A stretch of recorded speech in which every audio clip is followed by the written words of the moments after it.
Yoldaşlar, hər vaxtınız xeyir. 4 may kursumuzda təşkil edilmiş dövlət qulluğu üzrə AB, AC, BA və BB sınavının informatika suallarının izahı ilə qarşınızdayıq. Növbəti videoda siz məntiq suallarının da izahını görəcəksiniz və kanalda sonuncu paylaşdığım webinar haqqında məlumatlandırma və Dövlət İmtahan Mərkəzinə müraciət videoma mütləq baxmağınızı belə deyim, tövsiyə edirəm sizə.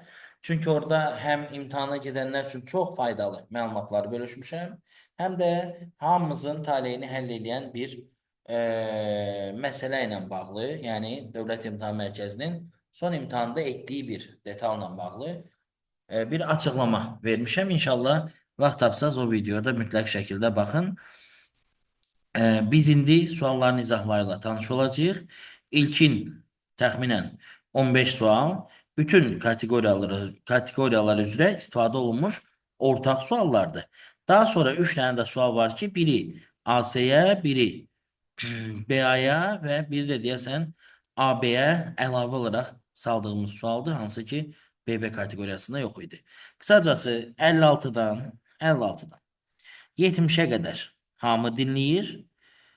Ondan sonraki sualları ise BB kateqoriyası üzrə tələbələr dinləmir. Başlayaq sualların izahına. Nəzərinizə çatdırım ki, sualların izahını mənimsəmək üçün müəyyən bir bazaya malik olmalısınız. Əgər hazırlaşmamısınızsa, bu suallar sizə aydın olmaya bilər. Çünki biz bazal tələbələr üçün bunların izahını veririk. Sınaqlar və qəbullar bazal tələbələri əhatə edir. Bazası olmayan tələbə sınaq və yaxud qəbulda iştirak etməməlidir. L1 akademide dövlət qulluğuna hazırlaşan müdavimlər təhsil haqqını X adlı bankın kassasına mədaxil edirlər. Kursun əməkdaşı toplanan vəsaitləri ATM vasitəsilə məxaric edən zaman dələduzluq halı ilə rastlaşırlar. Kartın maqnit lenti üzərindəki yazılarını oğurluyurlar. Qeyd olunan situasiya hansı dələduzluq metodunu əhatə edir? Yoldaşlar, informasiya təhlükəsizliyinə aid bir sual tipidir bu. Düzgün cavab skimming hücumlarıdır. Bu tipli dələduzluq formasında insanlar müxtəlif proqram təminatı və avadanlıqlar quraşdıraraq bankomatların kart daxil edilən hissəsinə kartların üzərində olan rəqəmləri, kodları və lazımlı informasiyanı uğurlaya bilirlər. Düzdür, bu skimming hücumları adətən təhlükəsizliyi zəif olan bankomatlarda, küncdə, bucaqda, çox da istifadə olmayan bankomatlarda quraşdırıla bilir. Amma indi müasir dövrdə bütün bankomatların təhlükəsizlik tədbirləri, kamera vasitələri olduğu üçün demək olar ki, bu hücum çox da aktual deyil hal-hazırda. Hansı proqram diskdəki informasiyanın ehtiyat sürətlərini almaq üçündür? Düzgün cavab backup. Backup ehtiyat nüsxə yaradıcı adlanır. Faylın yolu D, şəhər, Finlandiya, picture, JPG-dir. Deyir, o faylı seçirik və kəsirik. Sonra İsveçrə qovluğuna, bir qovluq geriyə qayıdıb, İsveçrə qovluğu yaradırıq. Faylı kəsdiyim yoldaşlar.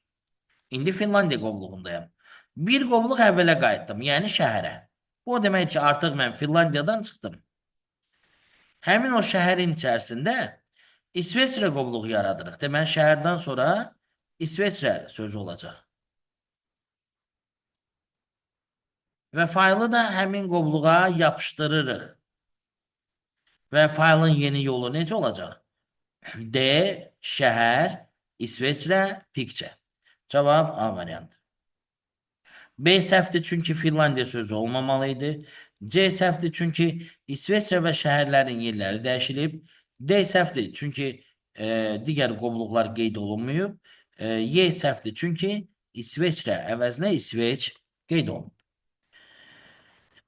Sənədin bir neçə sütuna bölünməsi hansı əmrlə tənzimlənir? Word-dür. Düzgün cavab Y variantı, sütunlara bölmə, columns əmri. Yerləşir layout tabının page setup lent qrupunda. Faydalı məlumatları müəyyən etmək üçün zibil işinə atılmış siyahılardan və başqa saxlama qurğularından istifadə edərək faylların uğurlanması necə adlanır? Scavenging adlanır. Yoldaşlar, biz tələbələrimiz üçün kifayət qədər möhtəşəm vəsaitlər hazırlayırıq və bu vəsaitlər tələbələrimiz olmayan tələbələrə də müəyyən qədər təqdim olunur. Məsələn, mən tələbəmiz olmayan tələbələr üçün təxminən 100 səhifəlik bir konspekt hazırlamışam və o konspektdə digər müəllimlərin belə konspektlərində olmayan faydalı məlumatlar yer alır. Hansı ki, informasiya təhlükəsizliyi də kifayət qədər ağır bir dərs hesab olunur və onun içərisində fikir verin, scaling, eavesdropping və yaxud tutaq ki, captcha, skimming kimi müxtəlif təhlükələrin, dələduzluqların tərifləri verilib.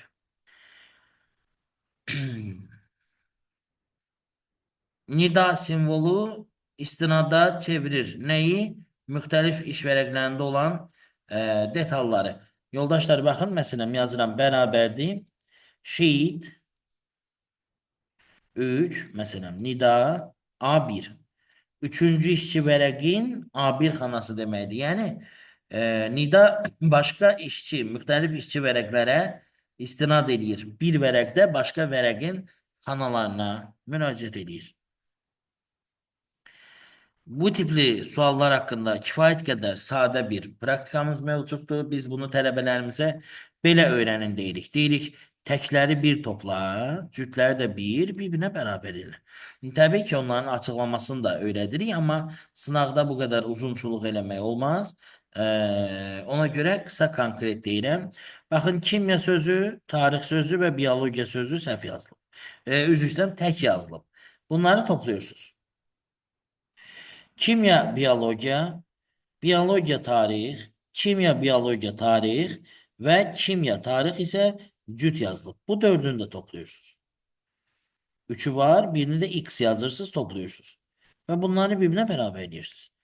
84 plus 47 plus 19 beraberdir 12 plus 0 plus 120 plus x. X'i tapırsınız, cevabınız hazır. İstəyirsiniz, özünüz yoxlayın və chat bölməsində, daha doğrusu şərh bölməsində cavabı yazın. 63-cü sual bizə print əmrini tapşırır. Burada biz 1-3, 5, 7-9-un səhifələri çap edəcəyik. Hər səhifədə bir üz, daha doğrusu hər vərəqdə, hər səhifədə bir vərəq və həmçinin də bir üzlü çap. Amma sual nədir?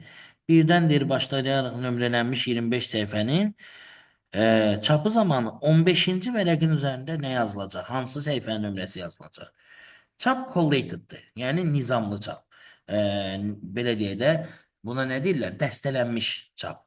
Bax, çap olunacaq vərəqlərimiz bu. Nüsxə sayısı 3'dür. Deməli, bu vərəqlər çap olunacaq.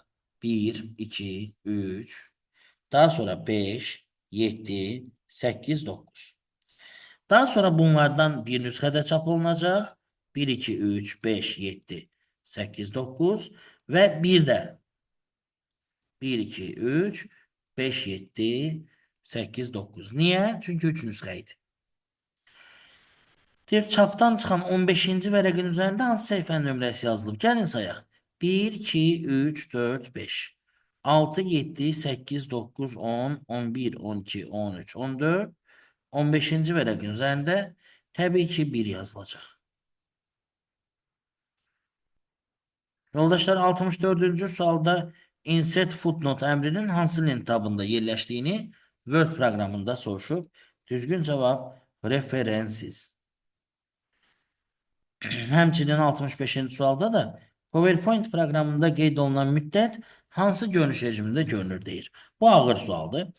Yoldaşlar, PowerPoint proqramında after bölməsindən 6 saniyə seçilibsə, bu slaydın ekranda qalma müddəti, yəni növbəti slayda keçmə müddətini tənzimləyir. Biz PowerPoint proqramında slaydların verilmiş müddətlərini harada görə bilirik? İndi göstərirəm. Baxın, fikir verin. Biz buradan saniyələri artırdıq. Biz View tabına keçərək Slide Sorter'ı klikləsək, slaydın altında saniyəni görəcəyik ki, o ekranda nə qədər qalacaq. Ona görə düzgün cavab Slide Sorter'dir. Lokal şəbəkə topologiyasını seçin. Yoldaşlar, əgər kompüterlər bir-birinə ardıcıl qoşulub və sonuncu kompüter də birinciyə qoşulubsa, bu halqa və yaxud dairə topologiyası adlanır. Kvadrata oxşadıb kvadrat yazmayın, çünki kvadrat topologiyası ümumiyyətlə yoxdur. Windows 10'da taskbarın kontekst menüsündən ait deyil. Təbii ki, düzgün cavab B variantı, iş masasının arxa fon şəklini dəyişmək. Yoldaşlar, iş masasının arxa fon şəklini dəyişmək iş masasının kontekst menüsündadır. Personalize'ın içərisində. Onun taskbar'a ne aidiyyatı var? Taskbar'ın üzerinden taskbar'a ait olan şeyleri tənzimləmək olar. Show Desktop, Task View, Task Manager ve tapşırıqlar panelinin kilidlənməsi. Hamısı taskbar'ın kontekst menüsünde mevcuttur. Bir dəqiqə.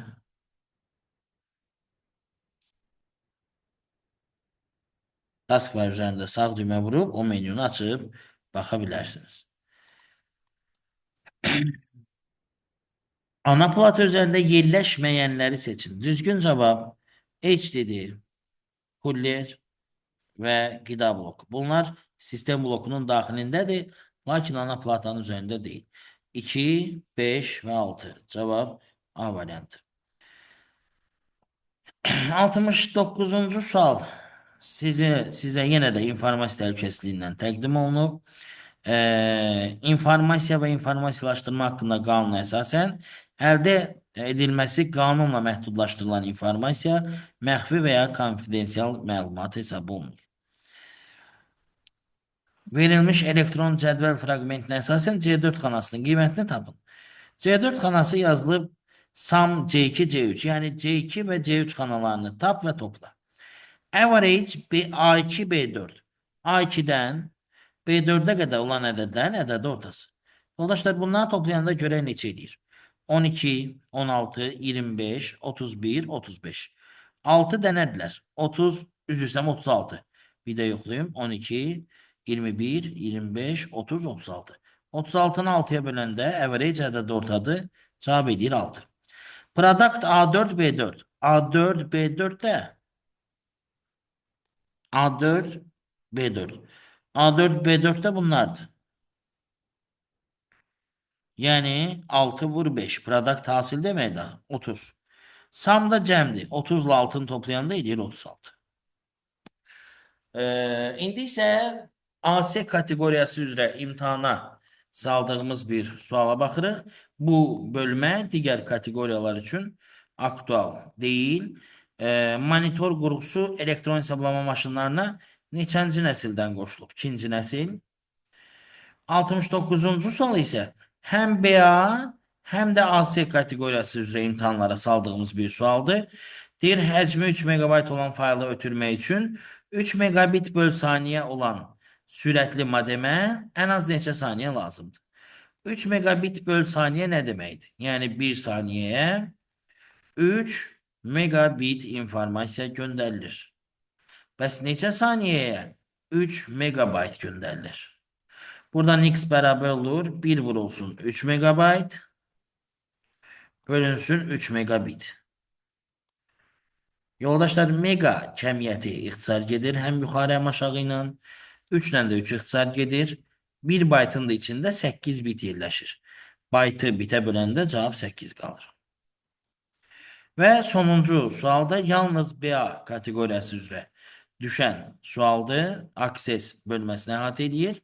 Sorğuların, makrosların və səhifələrin tərifləri soruşulub. Gəlin, bunu da sizə sərbəst sual kimi verək. Onsuz da öyrədici bir sual deyil, praktiki bir sual deyil, əzbərçilikdir. Sorğu, makros və səhifələr konspektimizdə var. Onlar nə deməkdir bilirsiniz. Bilmirsinizsə açın konspekti, oxuyun və seçin düzgün cavabı. Yoldaşlar, növbəti videolarımızda siz çox möhtəşəm bir sualın izahını görəcəksiniz. Heç bir müəllim onu hələ YouTube'a qoymayıb. Bəlkə də bir çox müəllim heç onun hələ həllini bilmir. Çox ağır bir sualın həllini sizinlə paylaşacağıq. Bundan savayı məntiq sınağımızın suallarını görəcəksiniz və webinarımız hakkında ve Dövlət İmtahan Mərkəzinin son imtahanda etdiği bir detal hakkında ətraflı bir video çəkmişəm. Onları da izləyə bilərsiniz. Və bundan savayı kanalımızda gördüğünüz və sizi cəlb edən müxtəlif mövzularla bağlı videolara qulaq asın, imtahan öncəsi faydalı olur. Və webinarımızda mütləq iştirak edin. 13 may saat 22:00'da. Webinarımızda iştirak etmək üçün kursumuzun əməkdaşlarına yazın. Webinarımız ödənişsizdir. Sağ olun.